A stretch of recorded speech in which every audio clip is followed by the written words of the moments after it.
Bonjour et bienvenue à ce webinaire consacré au Smart Antenna 2XL. Nous allons pouvoir commencer.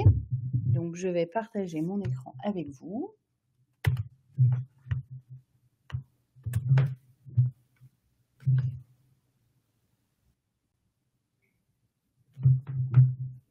Voilà, j'espère que tout le monde voit bien mon écran. On va pouvoir commencer et passer à la partie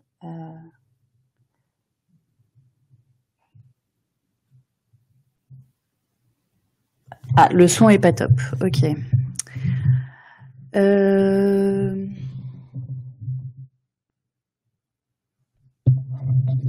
Est-ce que comme ça c'est mieux en ce qui concerne le son?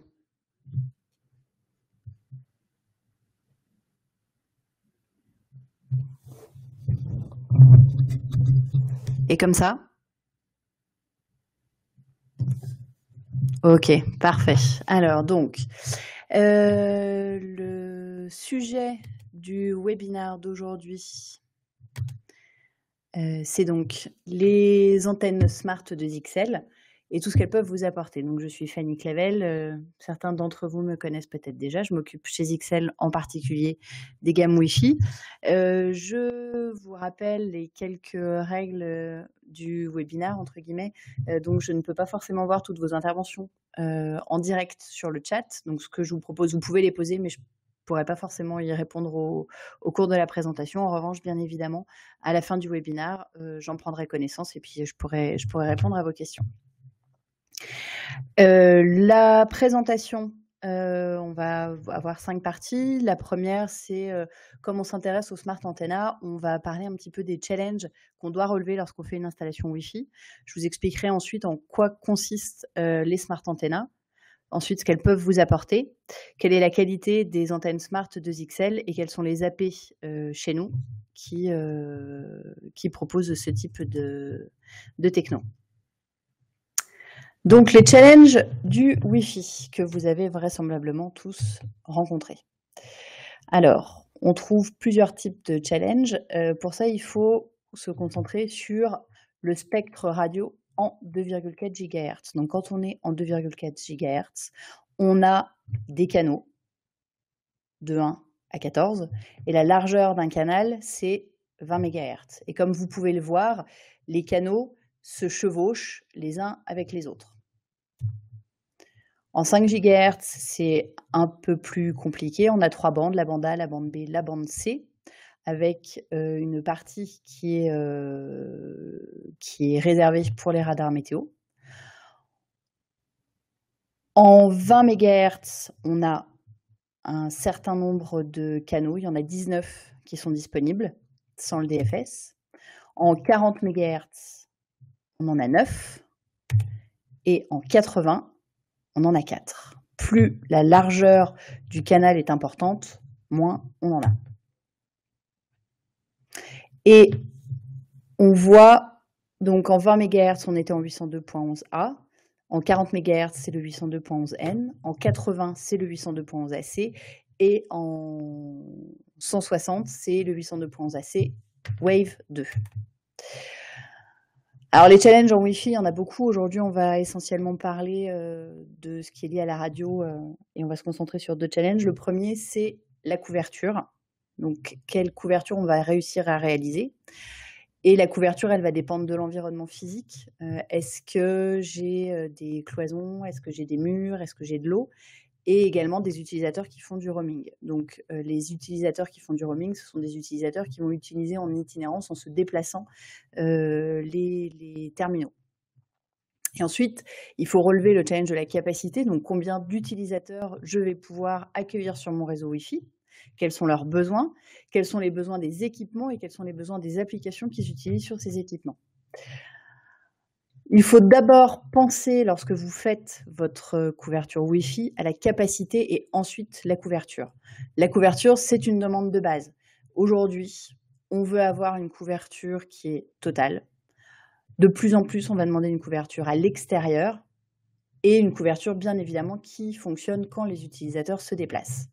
Mais avoir de la couverture sans que derrière on ait suffisamment, pour qu'on ait organisé les choses pour que le réseau Wi-Fi puisse accueillir un certain nombre d'utilisateurs, c'est encore pire. Si on a une couverture Wi-Fi, mais qu'on n'a pas la capacité, on se retrouve avec un réseau Wi-Fi qui est très très lent, qui est surchargé, et c'est très frustrant pour les utilisateurs. Il n'y a rien de pire. On est déçu quand on voit qu'à un endroit on ne capte pas le Wi-Fi, mais à la limite on passe à autre chose. Quand en revanche on voit qu'on pourrait le capter mais que ça ne marche pas, l'impact sur les utilisateurs est très négatif.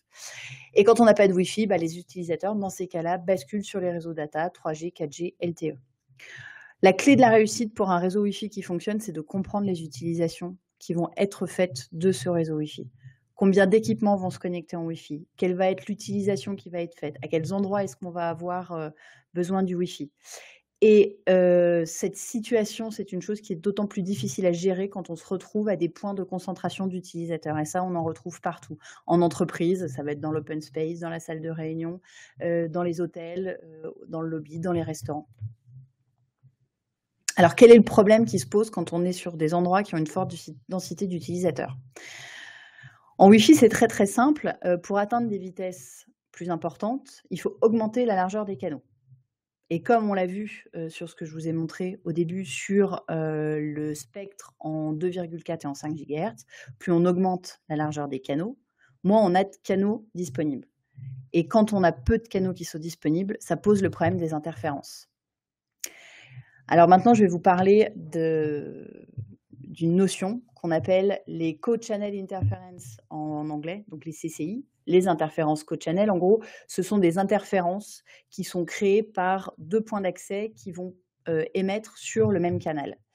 Les interférences co-channel, c'est l'équivalent sur une autoroute de deux fils qui à un moment deviendraient qu'une, mais sans que ce soit prévu dans le cadre d'une erreur. Donc là, on voit bien ce qui se passe. Ça résulte dans un grand nombre de collisions, donc dans un dysfonctionnement. En Wi-Fi, c'est exactement la même chose. Donc, on voit ici, par exemple, deux points d'accès qui émettent sur le même canal. Les interférences, donc en gris, vous avez la zone de couverture,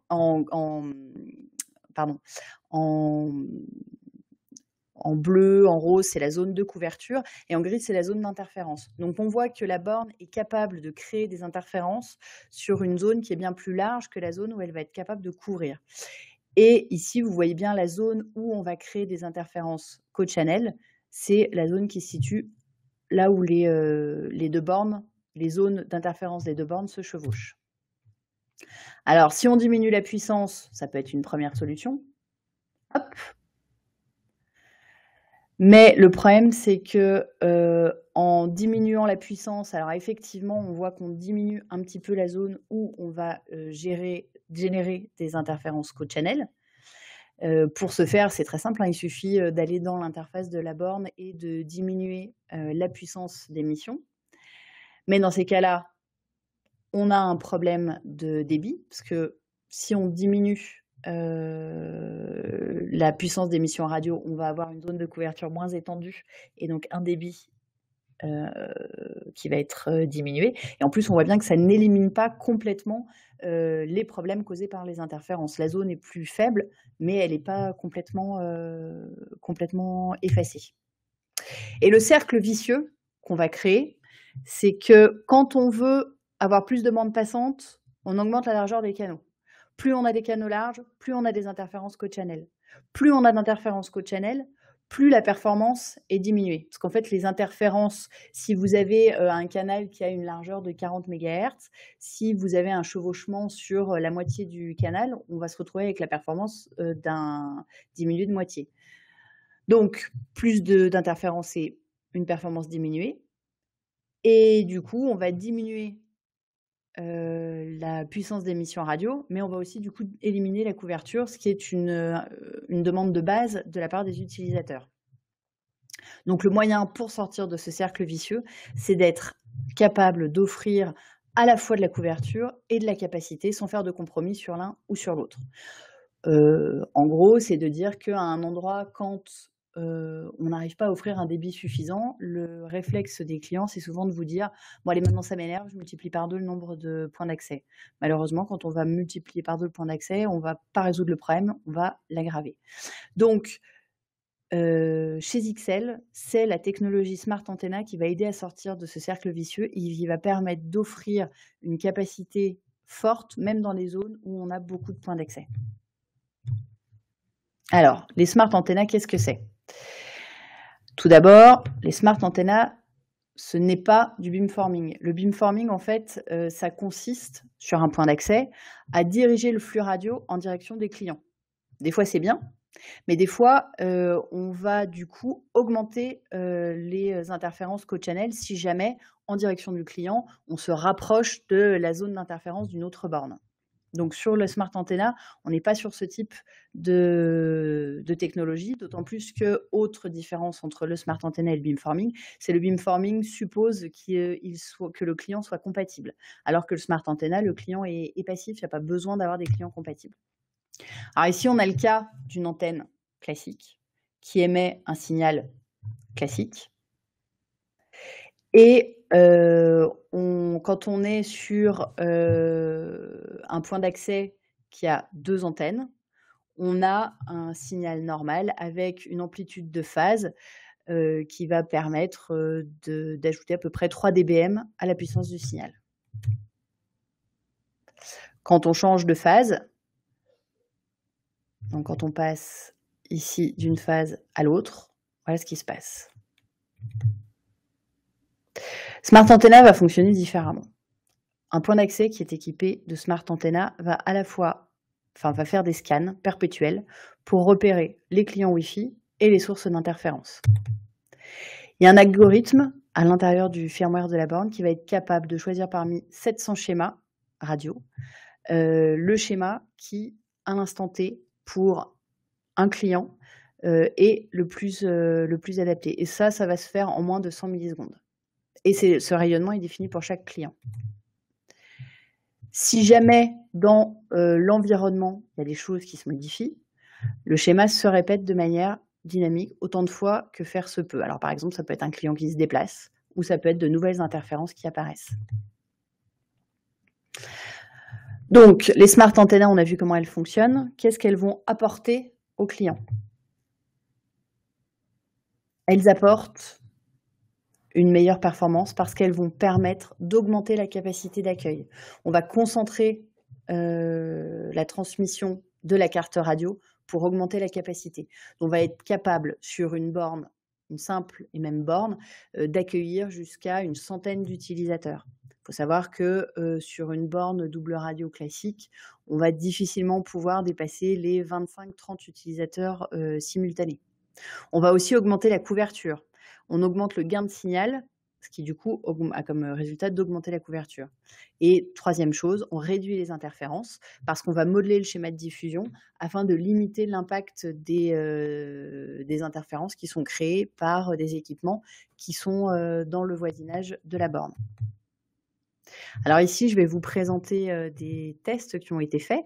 Donc là, à droite, vous voyez, c'est la photo de l'auditorium principal au siège de XL. Donc vous voyez le plan.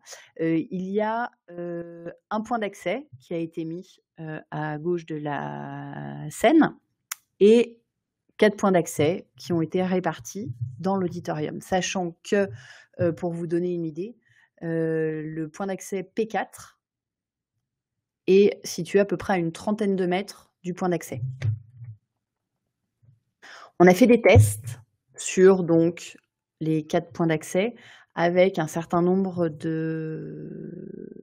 avec les 4 localisations, les 4 clients, avec un certain nombre de points d'accès. Donc le point d'accès XL, le WAC 6503DS, un point d'accès Ruckus, un point d'accès Cisco, un point d'accès Aruba et un point d'accès HP. Donc en 2,4, on a mesuré à chaque fois le débit qui était obtenu pour chacun des clients.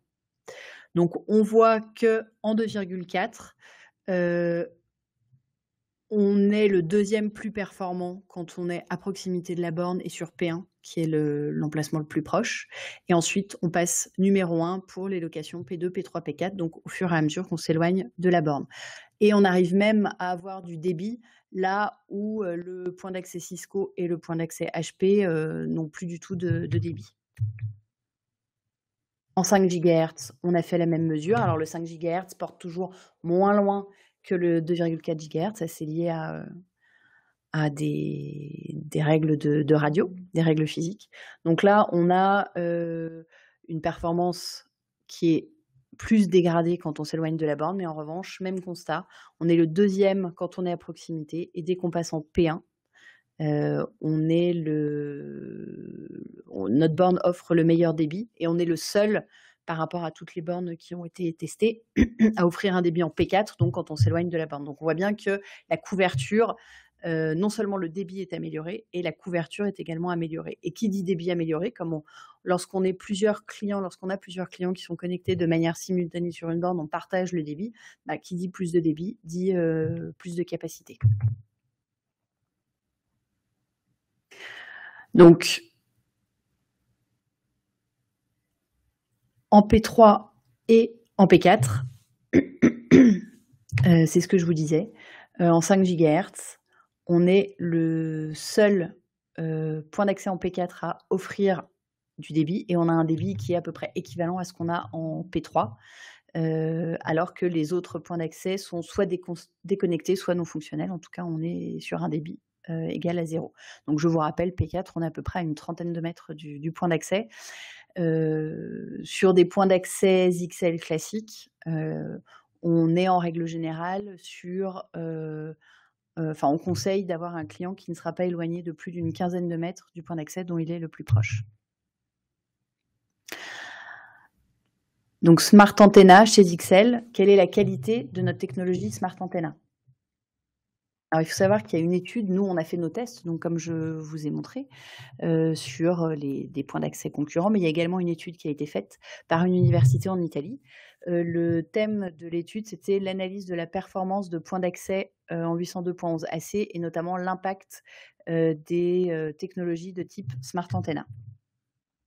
Alors les équipements testés, on retrouve les mêmes marques. Nous, on a rajouté d'autres concurrents, mais c'était donc du ZXL, de l'Aruba, du Ruckus et du Cisco, sachant que parmi les points d'accès testés, il n'y avait que 2 points d'accès qui étaient équipés de technologies de type Smart Antenna, donc bien évidemment le point d'accès ZXL et également un point d'accès Ruckus. Vous pouvez bien évidemment lire le rapport qui est en anglais, mais qui est disponible en téléchargement sur notre site, pour vous donner les conclusions. C'est que le point d'accès ZXL est plus performant de 70% pour l'élimination des interférences. On a créé en fait, l'université a créé des interférences en mettant plusieurs points d'accès poussés au maximum de la puissance d'émission radio, toutes sur le même canal, et on a mesuré le débit total agrégé sur la borne. Donc on voit que le premier, c'est ZXL avec 514 mégabits, et ensuite vous voyez le classement Cisco, Ruckus et Aruba. Les conclusions, donc 70% de performance en plus dans les endroits qui sont fortement exposés aux interférences. On permet, le point d'accès ZXL atteint des débits qui sont les meilleurs dans 7 des 8 emplacements qui ont été testés, et en moyenne, le gain est de 70% par rapport au plus faible. En 5 GHz, on a une meilleure couverture de 56% par rapport à Cisco. Donc, c'est ce qui a été testé. On a regardé donc le débit sur chacune des localisations. Le gain en 2,4 GHz est de 66% plus important par rapport au point d'accès Ruckus. Et en moyenne, le débit des Smart Antenna ZXL, donc je vous rappelle, le point d'accès qui était testé, c'était le WAC 6503DS. En moyenne, il est 45% plus important que les autres points d'accès avec Smart Antenna, à savoir Ruckus. Donc, quels sont les points d'accès chez ZXL qui embarquent cette technologie Smart Antenna? Donc, essentiellement, ça va être chez nous la série des WAC 65000, Donc la borne qui a été testée, donc la WAC 6503DS, qui est une borne double bande, enfin 802.11 AC, 3x3 flux radio, en 2,4 et 5 GHz, avec un gain d'antenne de 30 dBm. Alors sachant qu'en France, c'est des gains qu'on est obligé de brider en France et en Europe, parce que ça ne correspond pas à la législation. Je vous rassure, le point d'accès est bridé par firmware lorsque on vous indique la localisation où vous l'utilisez. Point d'accès que vous pouvez alimenter en PoE. Vous pouvez aussi alimenter de manière classique, donc point d'accès qui a reçu un certain nombre d'awards, notamment à Taïwan et en Europe. Sa petite sœur, la WAC 6502DS. Alors la seule différence que vous trouverez entre les deux, c'est le nombre d'antennes. On est sur du 2x2 alors qu'on était sur du 3x3. Donc ça va permettre aux smart antennas de fonctionner de manière plus fine lorsqu'on est en 3x3. En revanche, c'est vrai que les performances de la WAC 6502DS permettent de répondre à 80% des utilisateurs. On a un gain d'antenne qui est légèrement inférieur, mais c'est vrai que le rapport qualité-prix sur la série WAC haute densité, on le trouvera plus sur la WAC 6502DS. Petite nouvelle, on a également embarqué cette technologie sur la WAC 5302DS. Alors la WAC 5302DS, c'est une borne qui a rejoint notre portfolio il y a quelques semaines. C'est le nouveau point d'accès qui est dédié pour l'hôtellerie, sur lequel, vous le voyez, on a donc un point d'accès qui va venir se mettre en saillie, ce qui permet de venir l'installer en toute discrétion dans les chambres et donc d'assurer une couverture optimum à l'intérieur de la chambre et non pas dans le couloir comme on le fait habituellement, avec un switch 3 ports que vous allez trouver en dessous. Et sur les 3 ports, vous avez un port PoE, c'est-à-dire que vous allez être capable via ce port de délivrer du 7 watts de PoE, ce qui va vous permettre notamment de venir alimenter un téléphone IP. Les 2 autres ports sont disponibles, par exemple, pour de l'IPTV. Il faut savoir que là, on est sur un switch niveau 2, donc on peut tout à fait supporter de l'IGMP ou tout autre type de fonctionnalités qui sont indispensables pour l'IPTV. Et c'est très important d'avoir cette technologie Smart Antenna pour plusieurs raisons. La première, c'est qu'on va pouvoir du coup venir installer le point d'accès absolument où on veut. Comme le point d'accès va être capable de diriger le flux vers le client, on n'a pas besoin d'installer le point d'accès à un endroit spécifique dans la chambre. Je vous rappelle que les détecteurs de fumée, il vaut mieux venir les mettre au milieu de la pièce. Là, vous pouvez mettre le point d'accès sous le bureau, dans un coin. Il s'occupera lui-même de diriger le flux. Et puis, comme on va mettre un point d'accès par chambre, on va forcément avoir une forte densité de points d'accès, donc beaucoup d'interférences co-channel. Donc, il est impératif sur ces bornes-là de pouvoir utiliser Smart Antenna pour diminuer les interférences. D'autant plus qu'en règle générale, dans les hôtels, on a des points d'accès qui vont être situés à chaque fois au même endroit dans la chambre, donc on ne peut pas jouer avec une répartition en quinconce, par exemple, des bornes.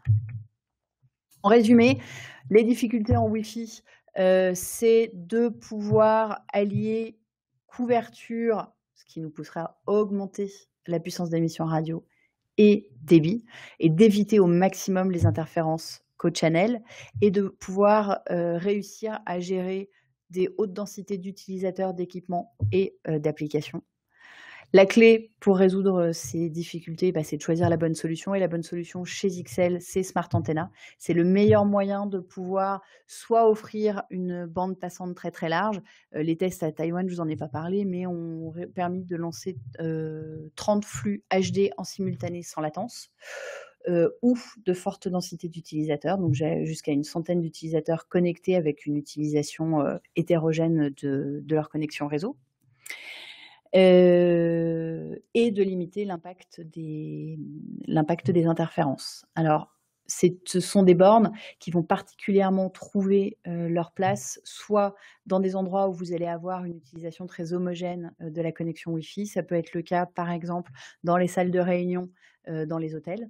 vous devez pouvoir proposer une forte bande passante à l'ensemble des utilisateurs. Ça peut être le cas aussi dans l'éducation. Dans une salle de classe, normalement, les élèves sont censés avoir la même utilisation du Wi-Fi, ce qui veut dire que si un élève a besoin de beaucoup de bande passante, ça veut dire que les autres aussi. On va également utiliser Smart Antenna lorsqu'on va avoir des fortes densités d'utilisateurs. Par exemple, si vous êtes dans un hall d'aéroport, si vous êtes dans un centre commercial, là, vous avez une forte densité d'utilisateurs. Et dernier point, ça va être pour tout ce qui est gestion des interférences, dans la mesure où Smart Antenna permet aux bornes de limiter l'impact des interférences qui sont dans leur environnement. Donc c'est pour ça que ce type de point d'accès sera particulièrement indiqué soit dans des environnements de type médical, où vous avez énormément d'équipements qui ne sont pas des équipements Wi-Fi, mais qui vont générer des interférences, comme dans tous les endroits où, lorsque vous lancez l'explorateur Wi-Fi, on vous propose une trentaine de SSID, les centres d'affaires, les tours business, où là, effectivement, il faudra penser Smart Antenna pour limiter l'impact des interférences. Et l'avantage, c'est que non seulement on vous dit que chez XL, c'est la bonne solution, mais qu'en plus, on a une étude du laboratoire indépendant qui prouve que, effectivement, la solution Smart Antenna 2XL est la plus performante du marché. Voilà, j'ai fini pour la partie présentation. Hop, je vais retourner sur...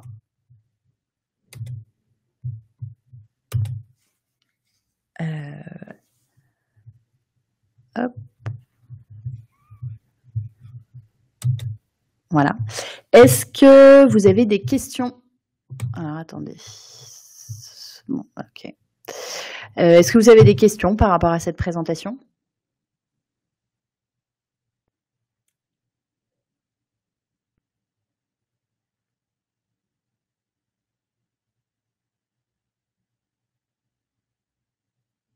Alors, je vous rappelle bien évidemment que la présentation sera disponible sur YouTube.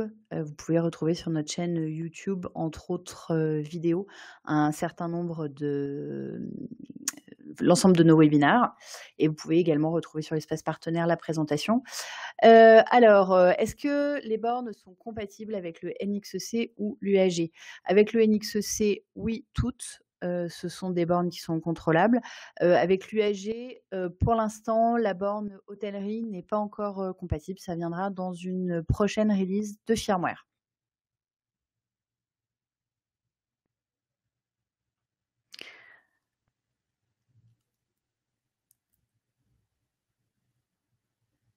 Et j'ai oublié de juste vous préciser une chose, c'est que vous retrouvez aussi une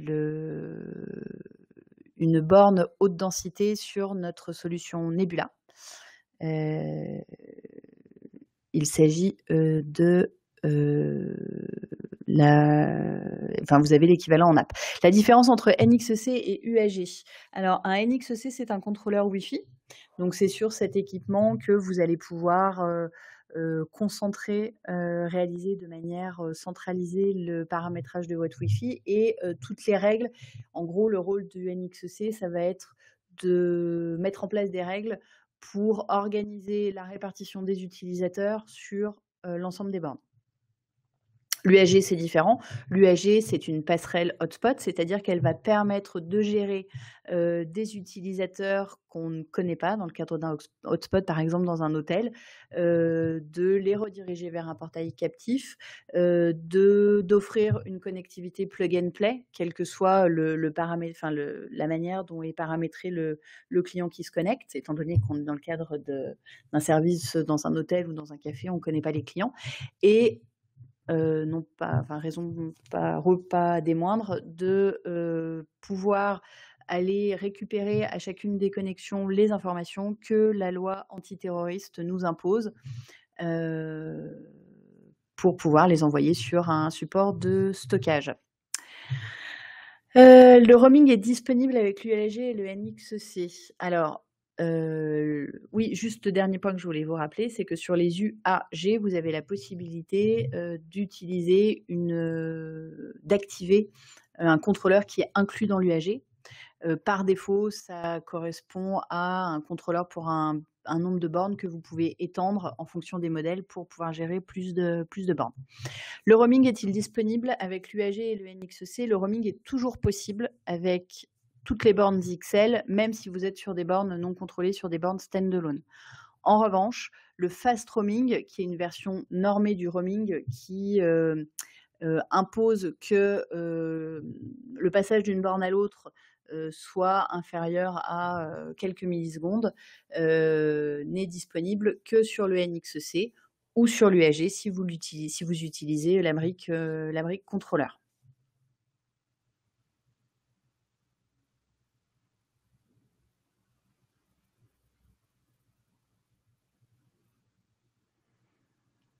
Bon, bah, écoutez, j'ai l'impression que, donc les 2.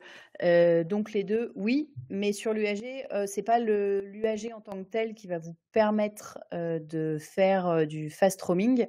C'est, si vous utilisez la brique contrôleur de l'UAG. Si vous mettez un UAG, mais que vous n'utilisez pas le contrôleur, enfin le la partie contrôleur de l'UAG, le contrôleur qui est intégré dans l'UAG, vous ne pourrez pas faire de fast roaming. En revanche, sur l'ensemble des bandes XL, contrôlées, pas contrôlées, UAG, NXEC, USG, vous aurez, les clients auront la possibilité de faire du roaming. Donc le roaming, je vous rappelle, c'est le fait de pouvoir passer d'une borne à l'autre à partir du moment où vous avez le même SSID et la même sécurité qui sont définis. En revanche, ce qui est sûr, c'est que le roaming sera toujours plus efficace avec un contrôleur ou avec la brique contrôleur de l'UAG ou de l'USG, parce que le contrôleur aura la capacité de déconnecter un client s'il voit qu'il y a une autre borne qui qui offrirait de meilleures conditions de connexion.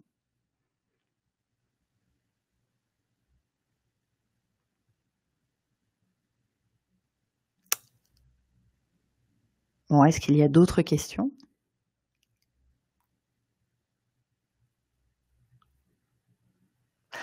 Bon, bah, écoutez, de toute façon, je suis bien évidemment à votre disposition, ainsi que le commercial, donc le roaming sur l'UAG, c'est mieux que le NXEC. Non, c'est pas ce que j'ai dit. C'est le contrôleur de toute façon qui permettra d'améliorer le roaming, mais vous pouvez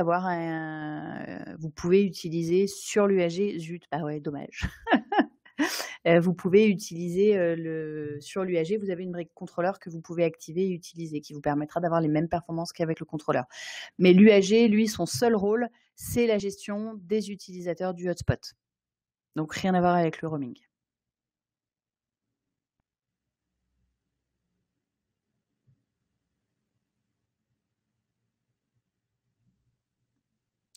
Bon, bah, écoutez,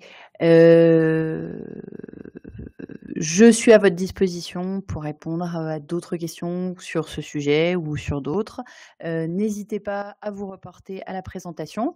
Je vous rappelle que demain, à la même heure, il y a un webinaire qui est organisé par mon collègue Charles Gesmar. On change de sujet. On est malheureusement en plein dans l'actualité parce que c'est un webinaire qui est consacré à la gestion des ransomware. Je vous remercie. La technique MIMO n'est pas utilisée sur bien sûr, si, les smart antennas sont MIMO. Mais elles ne sont pas les seules, hein. Aujourd'hui, toutes les bornes XL ont, des antennes, MIMO, donc ça veut dire que chaque antenne est capable à la fois de faire de l'émission et de la réception.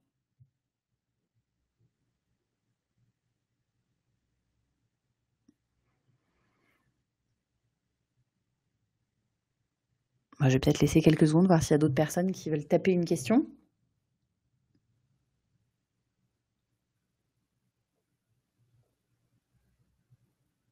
Bah, écoutez, il ne me reste plus qu'à vous souhaiter, un bon appétit.